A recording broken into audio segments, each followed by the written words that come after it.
Okay, hello you beautiful people, welcome back. This is going to be a bit of a different video because I think from this point moving forward we should actually talk a bit more in details about Ondo, because again, as we just go forward, it seems like that the news around Ondo is just getting constantly more and more exciting. So yeah, I think Ondo definitely deserves much more attention than it's already getting, and this, my friends, this recent announcement is actually kind of a big one, and in my view it could potentially be one of the biggest infrastructure announcements that Ondo has ever made, because the team is trying to solve a big problem in financial markets, and it's this: how do you combine the speed and privacy of traditional exchanges with the transparency and security of blockchain? Now, to understand why this is important, I think we need to first understand the problem. You see, in traditional finance, execution and settlements are two different processes. Very important point. When you buy a stock, for example, the trade is matched almost instantly. However, the final ownership transfer actually happens much later, and most blockchains try to handle both of these jobs, and that is going to create major limitations, because public blockchains are excellent for settlement since they are transparent, permanent, and also trustless. However, when it comes to execution, they have challenges like, for example, slower speeds, public transaction, and also the risk of front running. This is exactly why users usually had to choose between fast and private systems, like for example centralized exchanges, or transparent but at the same time a bit slower blockchain based systems. Ondo Network in here is actually designed to change this by separating execution, verification, and also settlement into different layers. Okay, this is really the point of Ondo Network. Now, let's talk a little bit about the architecture of Ondo Network as well, because it actually consists of three very important parts. The first one is secure hardware enclave, which are responsible for fast and private execution.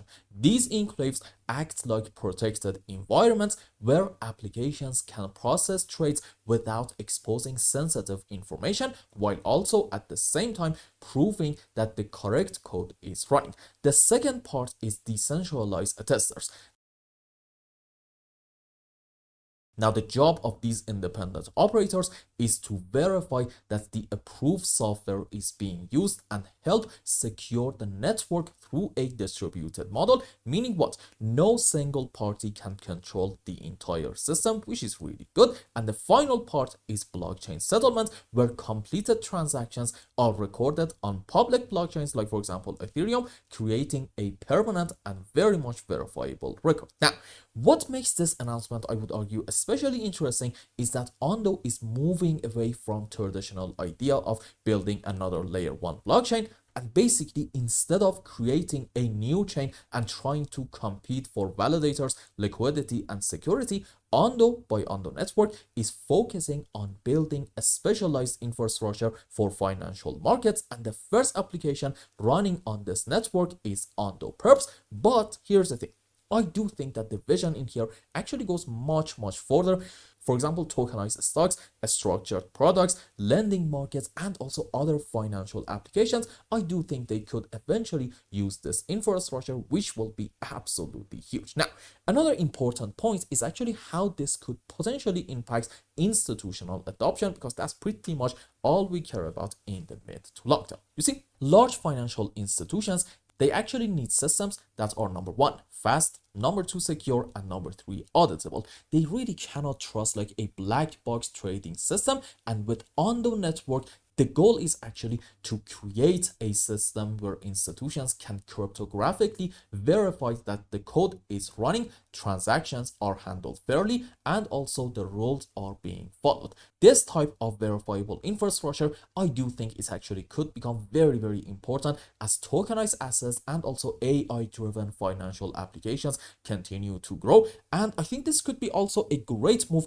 towards attracting a whole lot of adoption when it comes to specifically AI agents as well. Now, when it comes to Ondo token specifically, the impact is more, I would say, of a long-term story because the token's current governance role remains, but as Ondo Network evolves with features like, for example, more decentralized attestors, proof of stake security, and also new staking mechanisms, Ondo could potentially become much more connected to the security and economics of the network. And there's also very important to understand a very key, I would say, is it risk? Yeah, you know what? Let's just call it a risk that you and I as investors actually need to consider, especially the upcoming token unlocks, which can create selling pressure in the short term. So while the technology development is very significant, the price action will probably still depend on supply dynamics and market conditions, meaning what?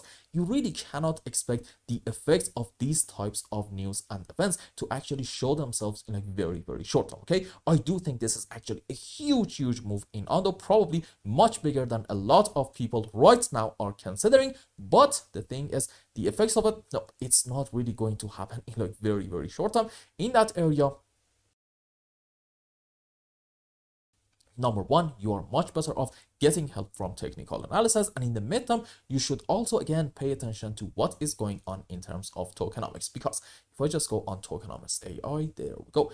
Where are we right now? At the moment in Ondo, we are having a circulating supply of roughly around 5.3 billion tokens. Now, the thing is, Ondo is actually set to reach to about 10 billion tokens maximum by the end of, there we go, 2029. Now, the next date for token unlocks is going to be right in here on January of 2027. Basically, yeah, roughly around 5 months.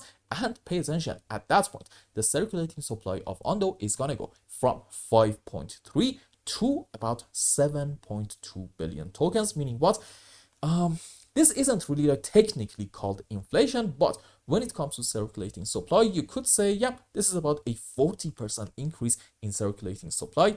Yeah, yikes. So at this point, you might say, well, okay, we should be bearish in Ondo, right? Well, that actually depends on how you want to look at this situation. Because if we're going to have, for example, a capped supply and all the tokens are released right here, right now, then okay, the way to evaluate how much Ondo token actually worth is going to be relatively simple. However, with the current situation, it's a little bit complicated, but I would say, yeah, a good way to go about it is probably this. We are going to have in next year about a 40% inflation in circulating supply. So if Ondo fundamentally and specifically, you can have, for example, Ondo stocks TVL as a good metric.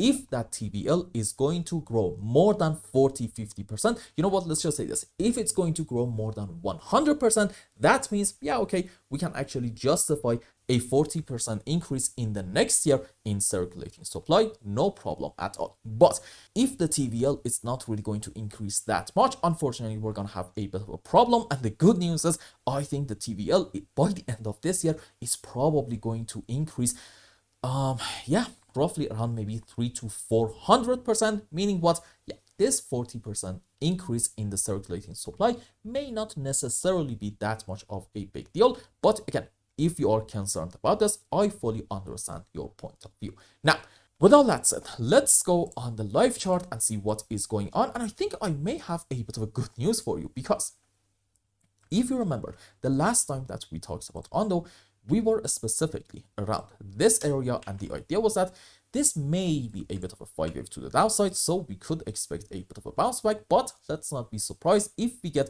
like yet another move down. And in that phase, if we are going to get this move down, all eyes on this very important slow and see, are we going to take it or not? Now, why is this thing so important to us? Because for those of you who are new viewers to the channel, you should note that my main field of work is Elliott's fix, and Elliott suggests if you want to be bullish on any chart and you want to argue, for example, in this region, we're going to have our final low, then okay, off of your lowest low, you have to be able to find a 1, 2, 3, 4, 5 wave to the upside. This specific scenario is called an impulsive structure, okay? Rules for it are, we should not have overlapping of the waves between wave 2 and 4, and in any kind of 5 wave, our wave 3 should not be the smallest wave, and for our subwaves, there we go, we're going to have 5 wave up into wave 1, 3, and 5. And for our corrections for wave 2 and 4, we can consider different possibilities. Let's say, sure, ABC for wave 4, and yeah, okay, WXY for wave 2. Now, here's a very important point. After completing a 5 wave, one way or the other, bullish or bearish, we're gonna have a move on the opposite direction, which in this case, naturally, it's a move to the downside. And the moment that we take the low of our wave 4, we can say, yep, this move to the downside that we are having is gonna be on the same degree as this whole 5 wave on the upside.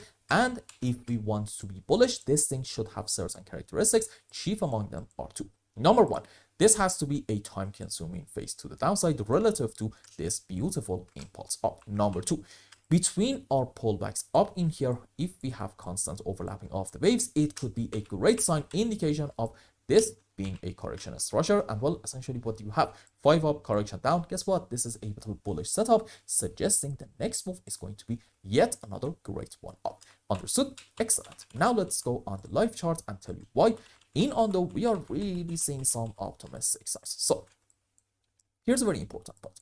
Sure, this still can be in play, and for example, this could be maybe, excuse me, like an A, B, C zigzag, and then we are going to probably get like a 1, 2, 3, 4, 5.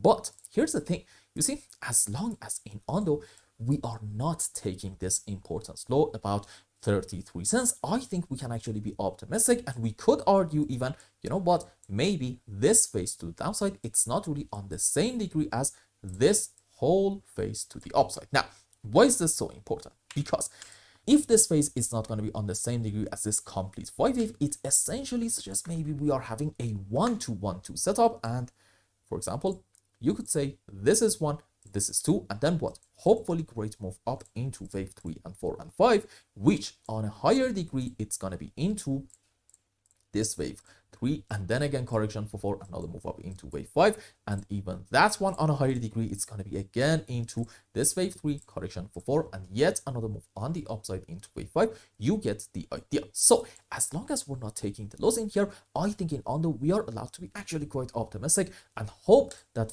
finally we are going to get a break of this god awful annoying area of resistance between 39 to about 48 cents. And at that point, I believe we are going to have some very much exciting times ahead of us. Why? Because this resistance is actually from weekly and daily time frame at the same time. So it does actually have a whole lot of validity. And as you can see, the last couple of times that we got to here, every single time we managed to get some sort of a reaction from this level. So again, this is a rather big deal. And the thing is, above it, we really do not have like a whole lot of strong resistances. Meaning what? If we manage to successfully get a confirmed break of this thing, and by that, I mean, we go above this level,